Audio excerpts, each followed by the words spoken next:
ரொம்ப ஏத்தம் தான் உனக்கு. மாமா மகன் பாக்குறேன், இல்லாட்டி கூறு போட்டுருவேன். அம்மா இதுக்கு முன்னாடி எப்படி கூடுவேன்? மாமா மாமான்னு கூப்பிடுவேன் மாமா. அப்படி கூப்பிடு.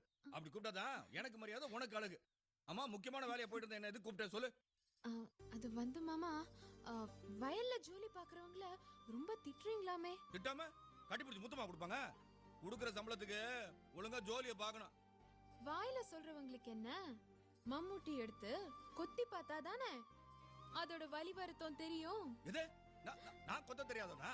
என் கொத்த பத்தி ஊர்ல போய் கேட்டு பாரு. மம்மூட்டி எடுத்து குத்துனான்னு வச்சுக்கா, சும்மா கொத்து கொத்து கொத்து கொத்து கொத்தி விடுவாமா.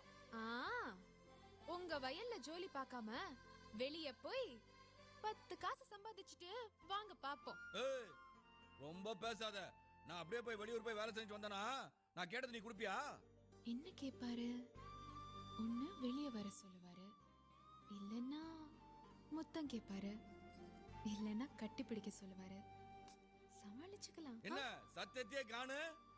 நீங்க ஜெயிச்சீங்கன்னா நான் என்ன பண்ணணும்னு சொல்லுங்க. நல்லா யோசிச்சு தானே சொல்ற? யோசிச்சுதான் மாமா சொல்றேன், சொல்லுங்க.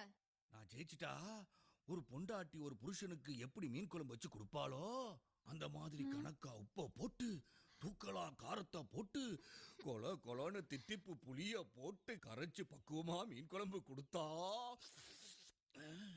கொடுக்கணும். இவ்வளவுதானா?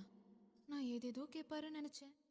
தின்னுருட்டி புத்தி இன்னும் போல பத்தியா? என்ன ராசாத்தி பயந்துட்டியா? பயம் இல்ல மாமா, உங்களை நினைச்சா பாவமா இருக்கு. எப்ப வேணும்னு சொல்லுங்க, செஞ்சு அனுப்புறேன். வேண்டாம் வேண்டாம், நான் மானஸ்தேன். பந்தயத்துல ஜெயிச்சதுக்கு அப்புறம் செஞ்சு கொடுத்தா போதும்.